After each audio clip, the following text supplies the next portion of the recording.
Hey, welcome to A Kiss for Luck, everyone. I'm Steve. I'm Charisse. And from Northern California, our regular handicapper, Big Mike Crutchfield. How you doing, Mike? I'm doing really, really well and looking forward to handing out some winners today. Okay, well, we're certainly ready to get those winners, and I think as the listeners are as well. Special guest today we have is Bob Mieszerski. Bob does Woo! handicapping for yeah, big round of applause for Bob, by the way. Um, Yay! Yes, he's a legend. He's a Uh, legend. yeah, he is. Southern California News Group, he does handicapping for. And during the Los Al meet, he's a publicity director for the Thoroughbred meet.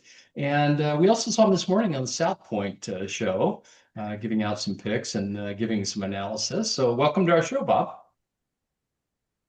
Thank you. Thank you for having me. Yep, no problem at all. Excellent, excellent. Well, let's just dig right into the picks, if we will.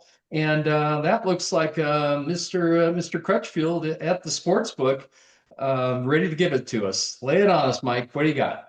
Okay, so I'm going to do the late pick five today at Aqueduct, which starts in the fourth race. Mhm. And again, what I'm going to do is it's a $108 play, and in the fourth race, I'm gonna start with the 245.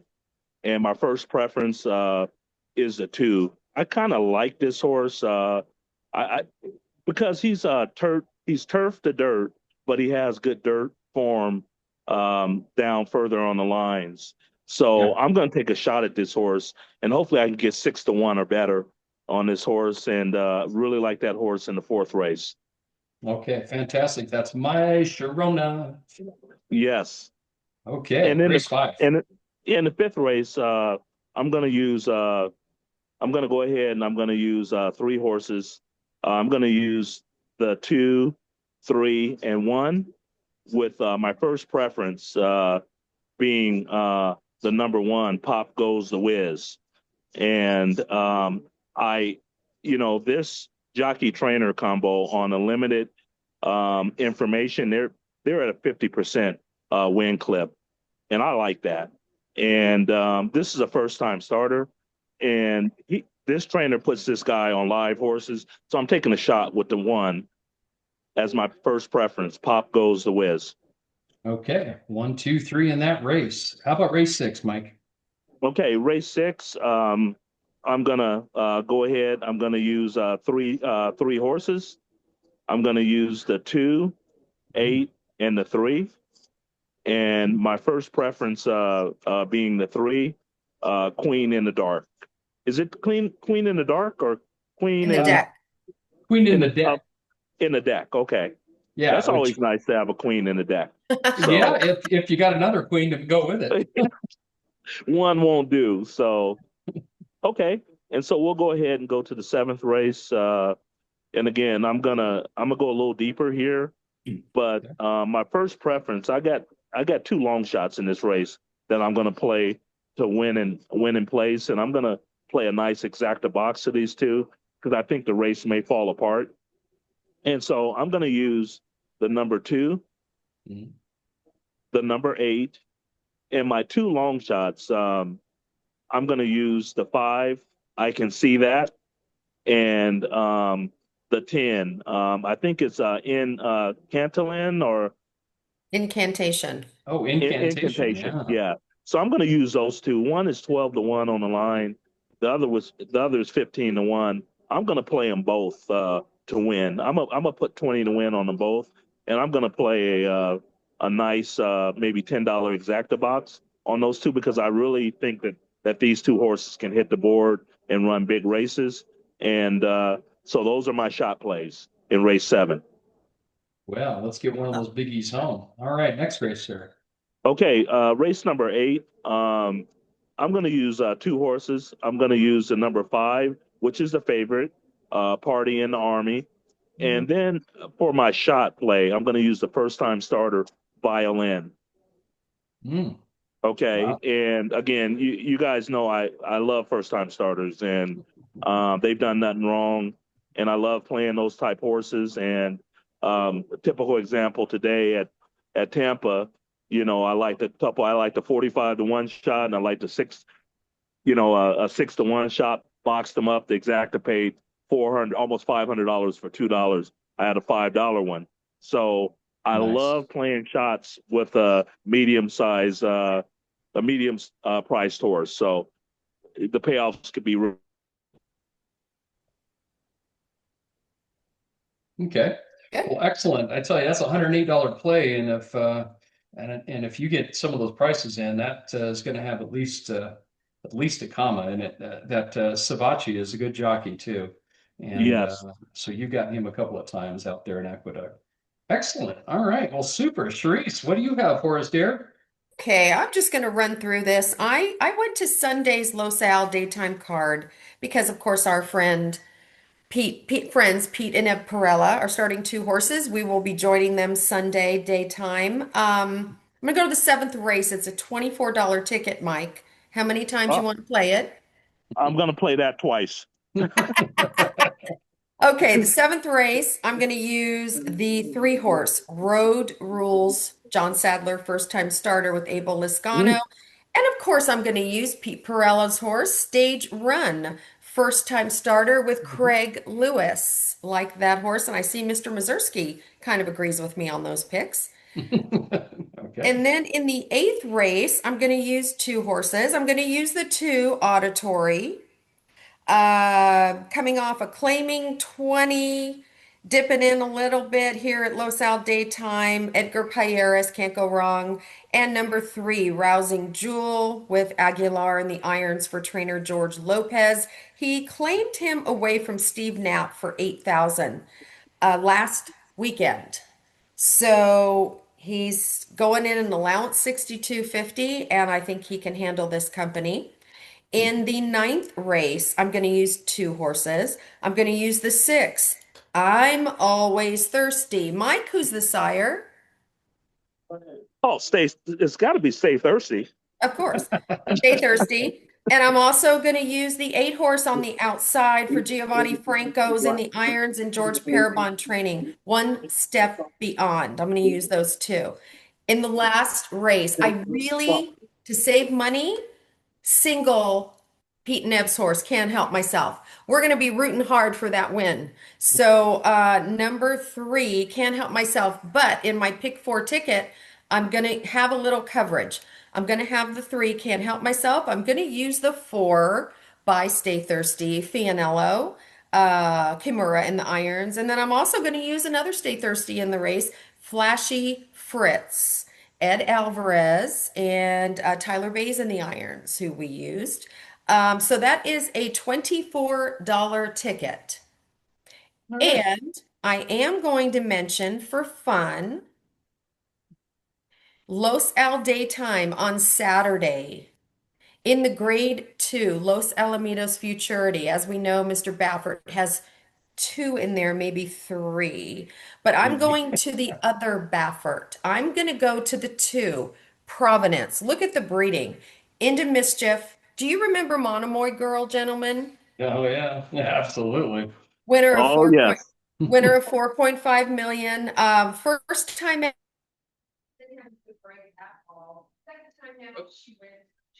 on board. She gets Kyle Frey for Bob Baffert. I think I'm gonna take a shot. 5 to 1. Number two, Providence. All right.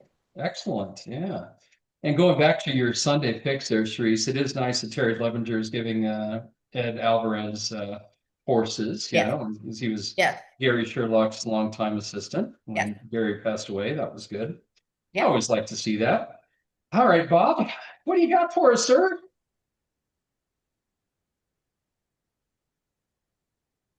Nope. I think you froze there, Bob. Hello. Oh, there you There go. he We is. got you now. What do you got for us? You got any picks for us there, Bob? There. I like the horse I mentioned it on Sirocco's show today, the first time starter for Jeff Mullins in race 7, number 3, Dakota Shadow. The horses, a half to a couple horses that were very good as 2-year-olds.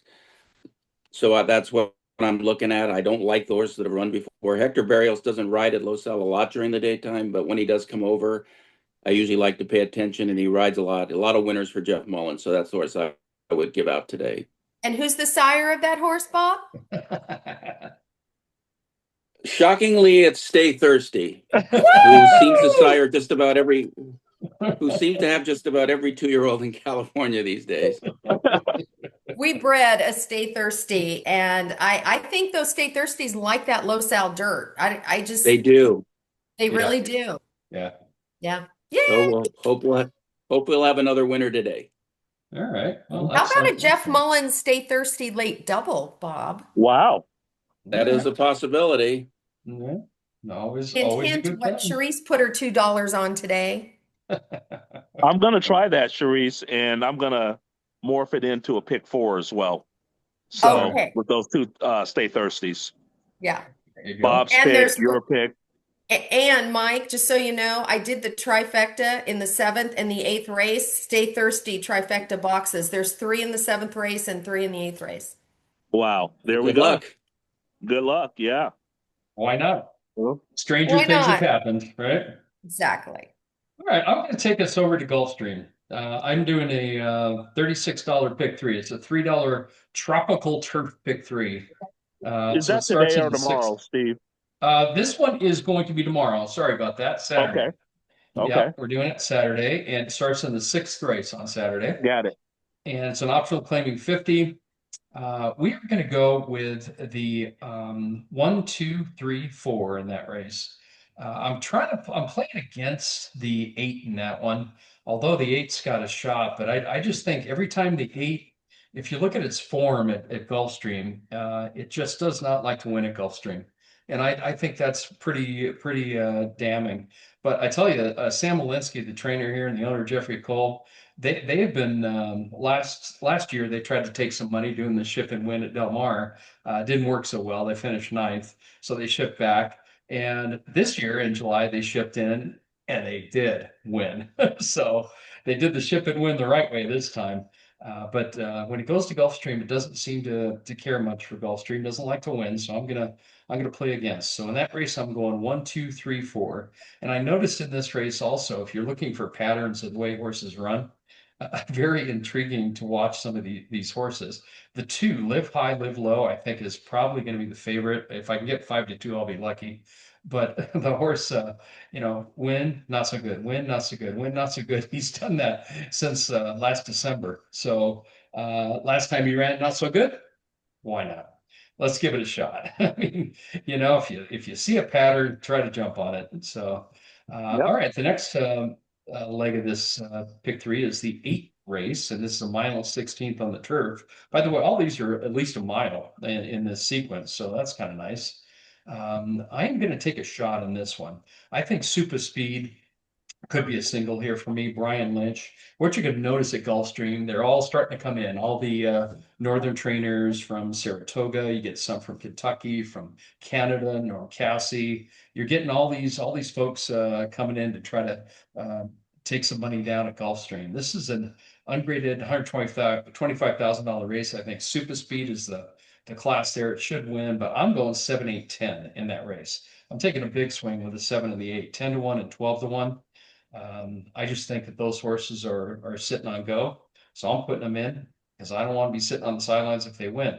And I'm going to close it out in the 10th race, or rather, I'm sorry, in the 11th race. I'm just singling Chapman's Peak. Simple as that. Just make it nice and easy for Godolphin. I think this horse has definitely got the class over everybody in this race. So I'm just going to single it with the 7, Chapman's Peak in the 11th. And that's a $36 play because it's a $3 base wager. And there you have it, Gulfstream. Yay. Yeah, all right, nice and easy. So, Bob, so glad you could Yes. join us. And we were talking offline about how I remember Bob Mieszerski, and I remember Bob Mieszerski from the Herald Examiner.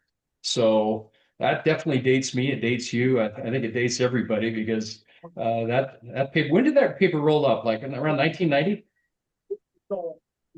We ended in 1989, November of 89. Wow.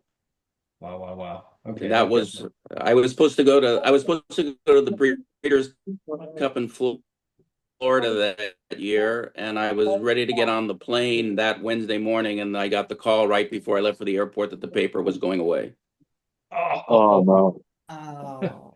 Okay, that's a Wow. bad beat. Yeah. Yeah, I'll say that was the year that Sunday Silence beat Easy Goer in the Breeders' Cup Classic. hmm hmm And Boy, Bob, that I'd would like to ask you, since you're a West Coast guy, who was better, Sunday Silence or Easy Goer? Who was Well, better? again, I think Sunday Silence was. I know people back east think the opposite, but they ran against. I'll leave it at that. Yep. I agree. Yeah, I like those things to be settled on the track, and because that takes all the guesswork out of it, and Sunday Silence definitely got the best of them on the track. No doubt. And I was at the Belmont when Easy Goer destroyed him. So when Sunday, and so again, I just thought that Sunday Silence, that like I said, they got together 4 times and he won 3 of them. Yeah. Yep. That says a whole lot. Says a whole lot. So, so then he went to the LA Times after that unfortunate Herald Examiner ending. Now, is that when did you meet Bob Ike? Because didn't Bob Ike do handicapping for the Times? No, Bob was in the other papers like in San Diego and the Pasadena Star News and those papers. I met Bob in the early 80s when he first started coming around. I was still working at the Herald then. Started handicapping for the Herald full time in 85 after Gordon Jones left the paper. So I became the racing writer and the handicapper. So I've known Bob for over 40 years now. So yeah, that's where I first met him. Oh, wow. Gordon Jones. That's a name from the past for sure. Absolutely. Yes. Oh, good. Excellent.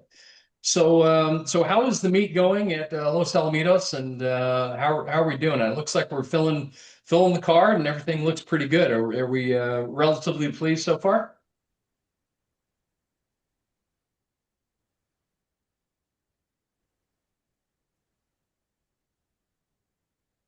Yes. So far, so good. Knock on wood. He's done a great job. We have full field Saturday, but this closing weekend is great. We're able to fill 10 races on closing day Sunday. Awesome. The stakes race on Sunday has 8 horses, a Calbred race, the King Glorious. So yeah, we're pretty pleased with how things have gone so far. Excellent. Okay. Well, good deal. Very, very good news.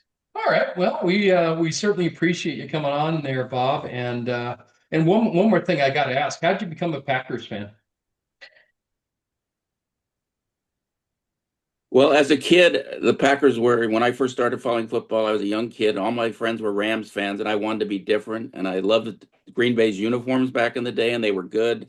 Bart Starr became my favorite player. So I've just stuck through them. And, you know, they've been pretty good for the last 30 years or so. And my son is a Packer fan as well. I think because of me. And I told him you were not around in the 70s and 80s. There was a lot of bad Packer teams, and it was a hard fight, but I've stuck with them, and it's fun. I've been to Lambeau Field a few times. It's everything you would think it would be, and I hope to go back again. I want to take my grandson next year. He's a Buffalo Bills fan, and the Buffalo Bills come to Lambeau next year, so it'd be a great time to go. Oh, Mm, excellent. nice, Excellent. nice. Hey, Bob, can I ask you a question? You've been doing this a lot longer than me, and again, I've actually picked up the paper, and saw some of your picks, throughout the years and all that. So thank you in advance for that. But my question for you is, what is the best tip you ever received on a horse in your career at the racetrack, and how did you profit on that tip? The best tip I ever received was about a horse many, many years ago called Bates Motel, who was trained by John Gosden. Terry Lipham used to ride him, and Terry was one of the smartest jockeys I ever knew. I mean, he was really good, not just about horses, but just about everything. And they said this horse was going to be a runner. His form at the beginning was not good, but they were right, and he ended up being a stakes winner, won the big cap, made a lot of money on that horse based on the information I got about how good that horse was going to be down the road. Fantastic. Excellent. Excellent. Well, Thank you got to listen. You got to listen to people. Well, Yeah. especially Bob, depending who the source is. Right. yeah. True. Hey, True. True. Bob, I was just thinking back, and you may remember this horse, and Steve, you may remember it, but there was a horse at Golden Gate Fields. His name was Gray Gilchrist used to train the horse, and the horse's name was Minutes Away, and it was a turf horse, and like one of the best turf horses that ever graced like the Northern California area. But Chris Hummel's jockey by the name of Chris Hummel used to ride the horse, and I knew Chris Hummel's mom who worked as a teller, right? And she told me, she had been telling me for weeks, this horse is going to win, going to go wire to wire. And horse went off at 25. The ones the most I had ever put on a horse at that time, I put 100 to win, only paid $50. So that's the best tip I ever got. I would say that's a great one. Yeah. That's awesome. Yeah. I certainly cannot beat that one. That's fantastic. Yeah, good to know. Good to know. All right. Great. Well, super. All right. Well, thanks again for coming on, Bob. We certainly appreciate your time and effort, and hopefully everything goes well at Los Alamitos. And we are going to be out there. Are we going to be out there Saturday and Sunday, or just Sunday? Saturday late and nighttime. The big race Saturday night, and then Sunday daytime and nighttime. Yeah, we're not quitters. We invented the 605 double. When we'd come from Santa Anita to Los Al, I mean it was you get breakneck speeds. I know a lot of jockeys have tried that, when they're running the later races, but we perfected it, but then again, it doesn't help that I've got a badge in my pocket. But anyway, that's another story for another time. Well, we used to do the 405 double, Bob, from Hollywood Park. Daytime to Los Al nighttime. Yeah. We'd call it that, even though I don't think they had a wager for that, but That's right. double header.